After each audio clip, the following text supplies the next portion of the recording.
bismillaahi raxmaani raxiim kulanti wanaagsan daawadayaal waxaan loo idinla socodsiinaya wararkii ugu dambeeyay arrimaha Soomaaliya iyo caalamka qodobada aad wadanka TV ku daawan doontaan waxa kamid ah Kenya oo qiratay arin ay horay u inkireen guddiga xaqiiqa raadinta ee ay Djibouti hogaaminaysay Puntland oo ciidamo tababar ugu soo xirtay xarfo iyo wasiir u ballan qaaday mushaar 3 jibaaran imise mashruuc oo micno leh ayuu madaxweyne Magufuli dalkiisa ka hirgeliyay ka hor dhimashadiisii isagoo aan dibadaha u safrin quwadaha caalamka oo cambaariyay xadgudubka xuquuqda aadanaha ee ka dhacay gobolka Tigray dukumeenti weyn oo Ingiriiska diyaariyay oo muujinaya inay isha ku hayaan daroonada Turkiga wararkii ugu dambeeyay ee deegaanka Amxaarada Itoobiya iyo Sacuudi Carabiya oo shuruud adag ku xirtay soo celinta xiriirka maamulka Israa'iil qodobadaasi qodobo kale ayaad wadanka TV ku daawan doontaan taariikhdu waxay ku beegan tahay 4 Abriil 2021 iminkana u diyaar garooba qodobada warkaas oo fidsan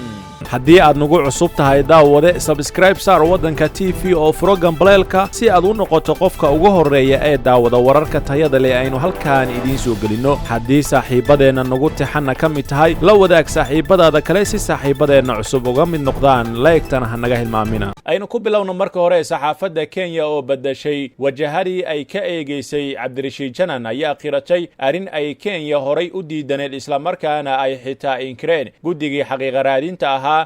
IGAD ee ay Djibouti hogaaminaysay kuwa soo sheegay inaysan arkin wax faragelin ah oo ay Kenya sameysay iyo ciidan dhankeeda jooga toona warqadka The Nation ayaa qoray in Cabdi Janan uu Mandera ku dhumaalaysanayay tan iyo bishii December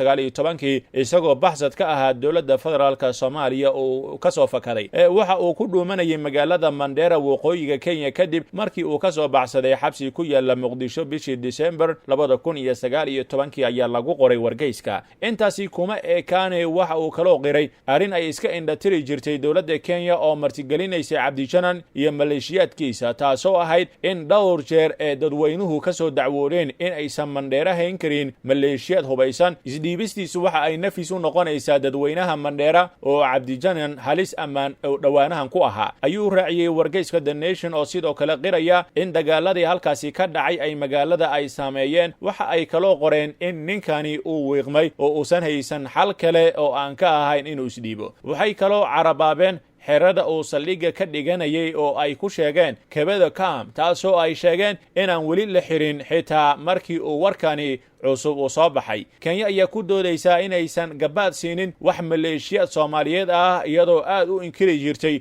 in Janan uu joogo gudaha Mandera balse ku doodaysa inuu joogay dhanka Soomaaliya markii la eego xadka haatan waxa sidoo kale warqadkani sheegaya in Kenya ay aad ugu qaldaneed in Cabdi Janan uu ku dhumaalaysto gudaha dalkeeda waxa uuna ugu baaqaya dawladda Kenya inay raali gelin iyo waliba cafis weydiisato dawladda Soomaaliya waa taa iminkana cutubyo ka tirsan ciidanka difaaca Puntland ayaa tababar loogu soo xiray xerada tababarada ciidanka Aqbale oo dhacda duleedka degmada xarfo ee gobolka Mudug halkaas oo ay muddo tababar ay ku qaadanayeen wasiir ka tirsan Puntland taliyaha ciidanka daraawiishta iyo mas'uuliyiin kale ayaa goobjoog ka ahaa xiritaanka tababarkan waxaana ciidanka dhameystay loo bixiyay gamaadiid sida ay sheegeen xubnihii ka socday Puntland ee goobtaasi ka hadlay wasiirka maaliyadda Puntland Xasan Shire Abgaal oo hadlay ayaa sheegay in maamulka ciidankan laga bilaabo maanta ay siin doonto mushaarkoodii oo laba jibaaran raashin adeeg dhammaystiran iyo waliba inkastoo maalmo ka hor ciidamo gadoodsan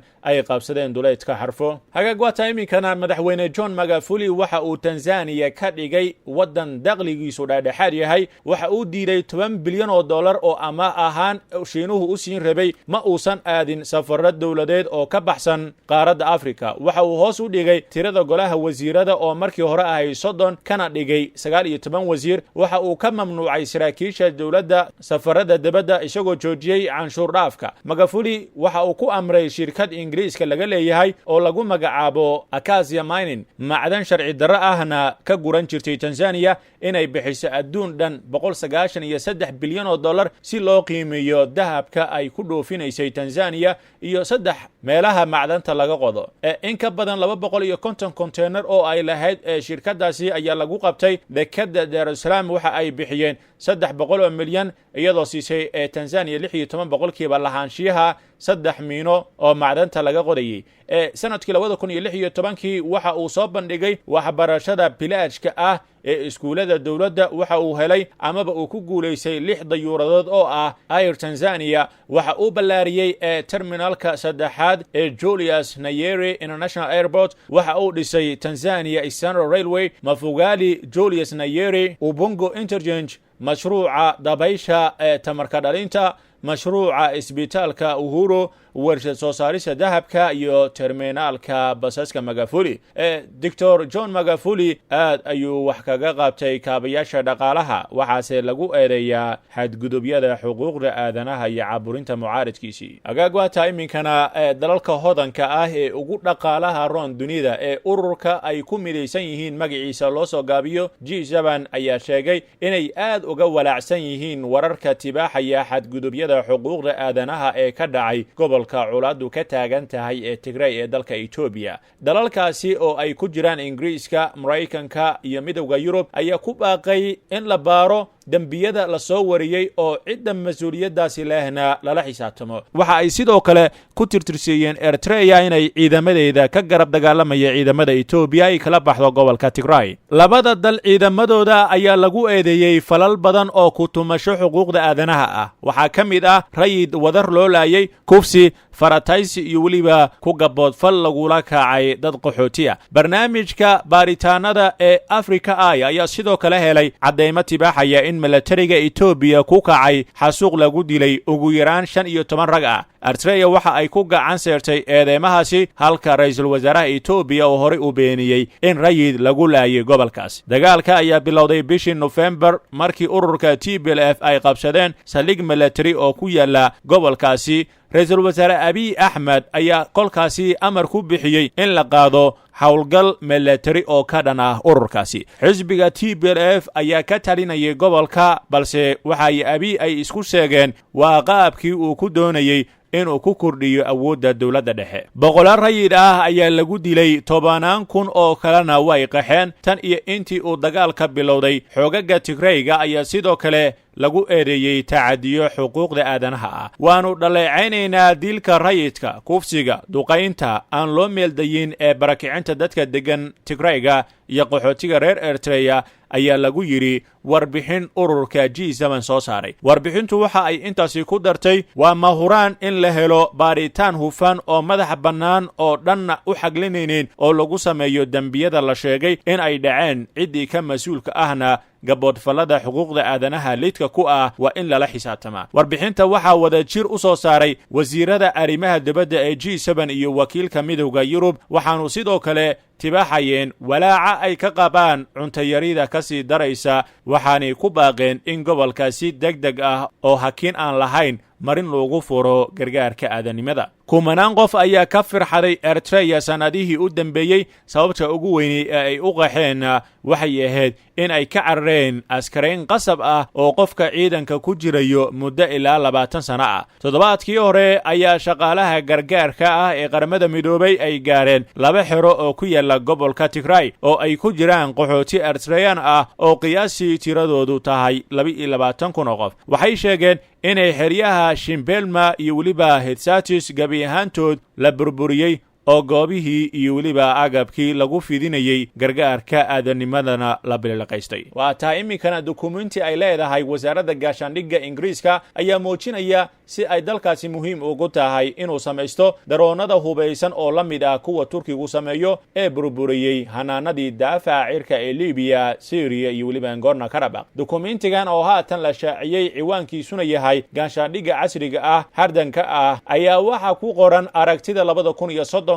oo ay ku jirto in diiradda la saaro daroonka iyo waliba tiknoolajiyadaha kale ee ku cusub dagaalka dukumeentigan oo ka kooban 69 bog ayaa waxa ku xariiqan siyaasadda dibadda iyo waliba dib u eegis lagu sameeyay ammaanka sanadihii tagay taasoo ay ku jirto inay ciidamada Ingiriisku diyaar u yihiin halis cusub ee soo bixi karta UK ayaa 85 bilyan oo gini ku qasiri doonta daraasaadka gaashaandhigga muddo 4 sanadood ah si ciidamada loogu dhiso kaabayaal waxgal ah waxaana ka mid ah hanaanka daafaca cireed ee mustaqbaliga ah ee FACAS kaasoo loo adeegsado daroono raxan ah iyo hub tamarta ku shaqeeya. waxaa warbixinta lagu xusay in dalal uu Turkigu ugu horeeyo ay muhiim u yihiin istiraatiijiyadda NATO isla markaana ay door weyn ku leeyihiin howlaha la dagaalanka argagixisada iyo arrimaha gobolka Bariga Dhexe. 12 December ee sanadkii tagay wasiirka gaashaandhigga Britain Ben Wallace ayaa sheegay mar uu ka hadlayay macadka arrimaha ammaanka ee Royal United Service in daroonada Turkigu ay Bayraktar TB2 ay muujinayaan sida uu dalkaasi ugu hormaray jilalka cusub ee daafaca cirka. waa tahay iminkana xubnaha baarlamaanka ku matala Oromada ayaa dhaliilo u soo jeediyey ciidanka Amxaarada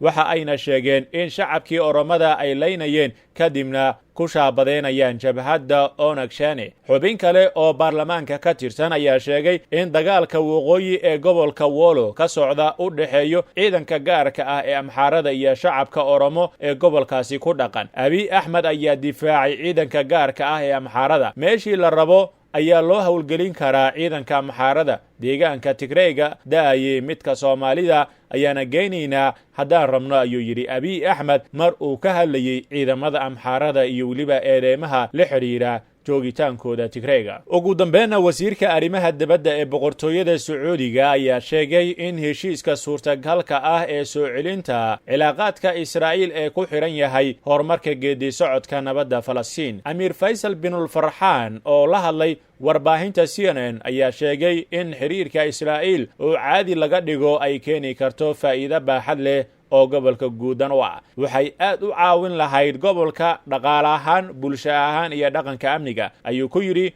waraysiga uu siiyey CNN, isagoo intaasi raaciyay inay macquul noqon karto heshiiska haddii la helo dowlad Falastiini ah oo dhulkeeda ku salaysan yahay xuduudihii 1967 ka hor dagaalkii Israa'iil iyo Carabta. Sacuudi Carabiya waxa ay doonayaan in Falastiin ay noqoto dal madax bannaan sidii aan kol hore sheegnay, ayuu yidhi Amiir Faysal bin Farxaan. waxa aan u baahannahay inaan ka dhabayno waa heshiis nabadeed oo horseedaya dowlad Falastiin sharaf leh iyo madax bannaanida lagu shaqayn karo oo Falastiiniyiinta ay aqbali karaan, ayuu yidhi. boqortooyada Sacuudiga waxa ay muddo badani ku fakaraysay soo celinta xiriirka Israa'iil, balse waxa ay ku adkaysanaysaa in ay ku tala jirto tallaabo lagu bedelanayo abuuritaanka dowlad Falastiini ah. dalalka xulafada la'ah Sacuudiga ee Imaaraadka iyo Baxrayn ayaa xiriirka Yahuudda ku soo celiyey heshiis uu soo agaasimay madaxweynihii hore ee Maraykanka Donald Trump. waxaana jirtay in Falastiiniyiinta ay si adag u cambaarayeen, walow dadka qaar ay weli tuhunsan yihiin in Sacuudiga ay raaci doonaan kuwa ka horreeyey iyadoo aan la eegaynin danaha reer Falastiin. qodobkaasna wuxuu u dambeeyaa warkii waddanka. inta aynu ka gaarayna warkayaga xiga waxa aan kaga tegaynaa guuliga gobonnimo.